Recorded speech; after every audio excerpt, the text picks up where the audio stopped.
Alors la glycolyse est une voie cytosolique donc, qui est présente donc, ici. Vous allez pouvoir compléter votre schéma bilan. Dans le cas des cellules animales, chez nous par exemple, le glucose peut être directement prélevé dans le sang. Milieu extérieur, le glucose va rentrer dans la cellule via des transporteurs de type GLUT. Glucose transporteur, c'est de la diffusion facilitée. Le glucose qui est ainsi rentré. Une fois rentré, ce glucose va être très rapidement phosphorylé, ce qui va donner du coup le glucose 6-phosphate. Alors avant d'aller dans le détail un peu de cette glycolyse, on peut déjà dans un premier temps montrer que ce glucose 6-phosphate est un carrefour métabolique. Il peut être consommé par d'autres voies et donc que cette glycolyse est en concurrence potentiellement avec d'autres voies. Alors ces autres voies, ça peut être ici le glucose 6-phosphate qui peut donner par exemple du glucose 1-phosphate par isomérisation. Et ensuite, ce glucose 1-phosphate peut très bien donner, ici, via la glycogène synthase, je vais noter GS, du coup du glycogène.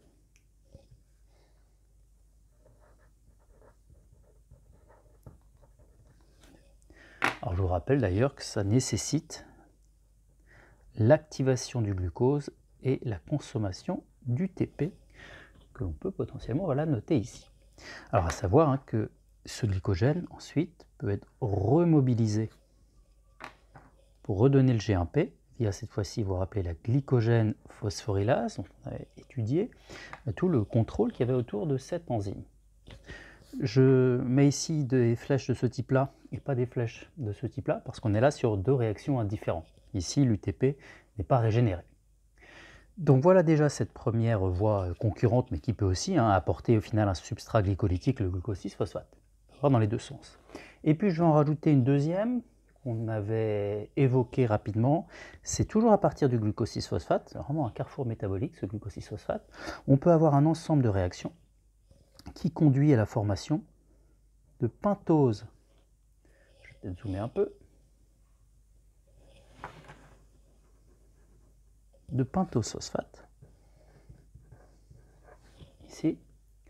Pentose phosphate d'ailleurs qui peuvent être utilisés pour donner des nucléotides.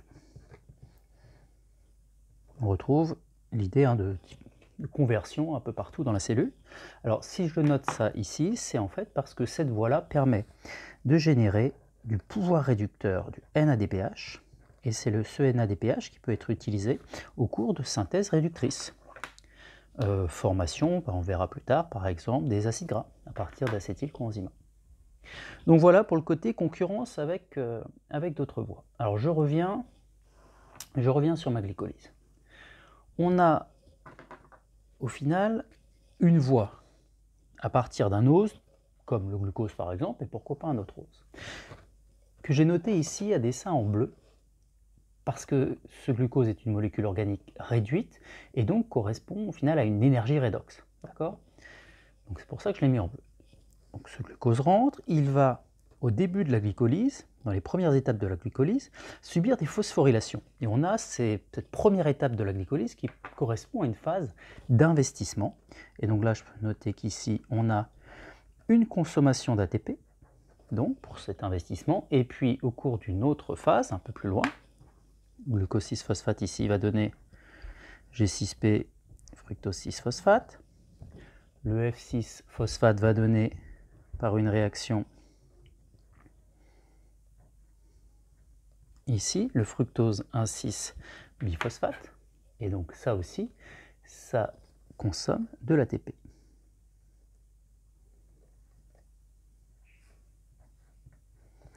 Donc on a ainsi ici déjà eu cet investissement. On verra un peu plus tard qu'on a une autre réaction catalysée par une autre enzyme qui permet la réaction inverse. Alors l'enzyme en tout cas qui est là, qui permet de passer du fructose 6-phosphate au fructose 1,6-biphosphate, c'est la PFK1, celle que vous avez étudiée dans votre DS. Donc on insiste ici, je la note parce qu'on s'intéressera justement un peu plus tard à cette enzyme pour tout le côté contrôle de la glycolyse. Et donc ici, du coup, je mets HK pour hexokinase.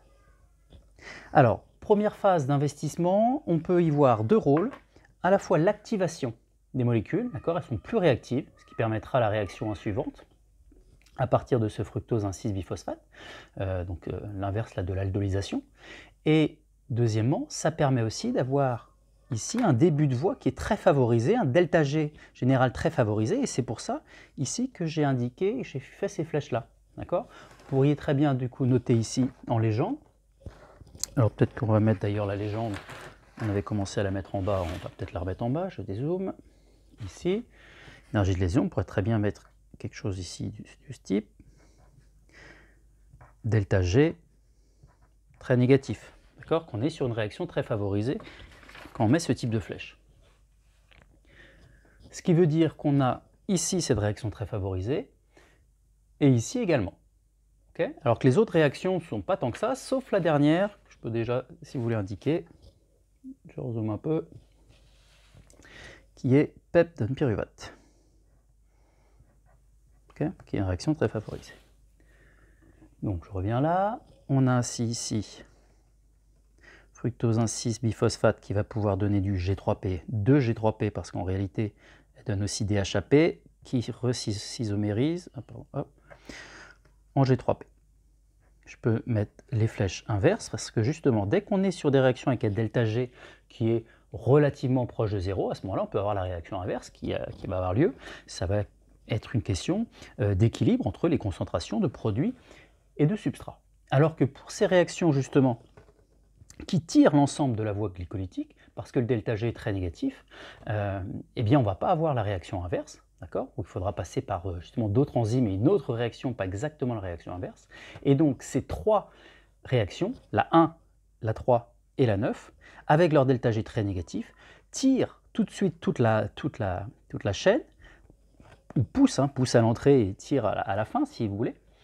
Ce qui fait que dès que vous jouez sur ces réactions-là, et donc sur ces enzymes-là, vous allez impacter grandement justement le flux glycolytique. Et on verra dans un deuxième temps, en tout cas plus tard, justement, que les réactions qui permettent de contrôler le flux glycolytique, ce sont ces réactions-là. Donc ce sont les enzymes-là qui seront contrôlées, et notamment la PFK1 par exemple. C'est moins le cas de l'exokinase, puisque l'exokinase amène au G6P, qui est un carrefour métabolique et qui est impliqué dans plein de voies. Donc il y a moins de contrôle là-dessus, ça ne permet pas en tout cas juste de contrôler la glycolyse. Donc je reprends, première phase de la glycolyse, cette phase d'investissement. J'ai investi un ATP ici, un autre ATP ici pour un glucose. Donc, phase d'investissement.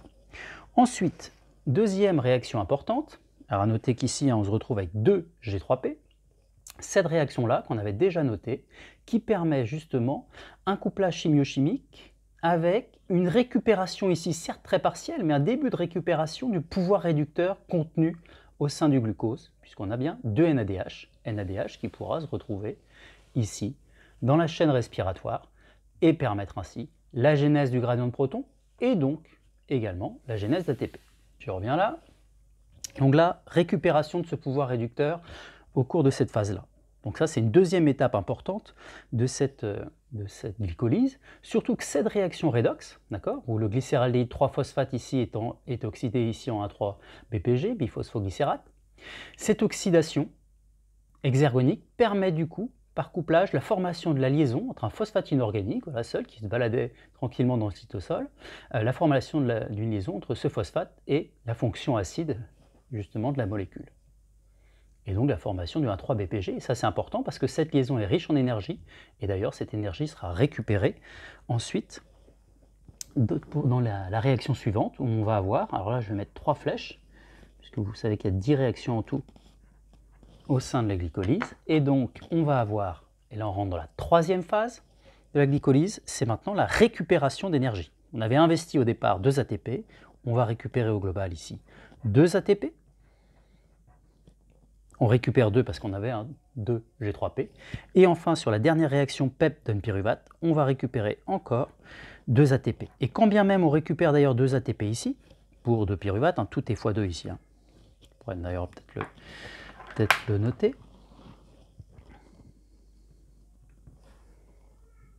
Deux fois. Et donc, quand bien même on récupère 2 ATP, on a toujours un delta G ici qui est très négatif, donc ça tire l'ensemble de la chaîne, comme je vous le disais tout à l'heure. Donc, ici, c'est relativement détaillé, cette glycolyse. Je reviens, hop. Elle est relativement détaillée, vous n'avez pas forcément tout le temps à mettre ce genre de détails. Là, j'ai mis ça pour pouvoir montrer les autres voies, pour pouvoir montrer la PFK1 sur laquelle on se basera plus tard.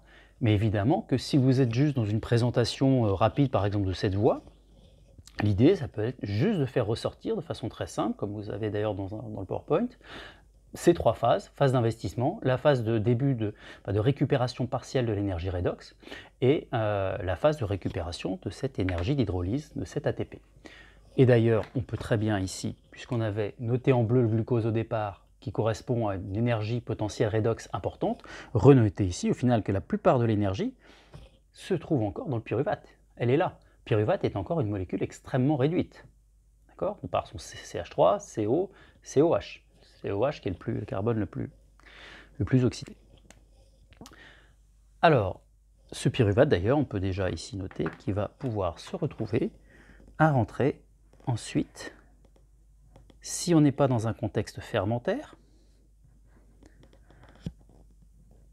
s'il y a du dioxygène, et là dans le cadre d'une cellule eucaryote ici, pouvoir rentrer au sein de la mitochondrie. Alors ça ne va pas se faire tout seul, ça va consommer de l'énergie, ce qui va permettre d'ailleurs d'extraire de façon efficace ce pyruvate du cytosol, extraction indispensable du pyruvate pour pouvoir continuer à réaliser l'ensemble de la voie glycolytique.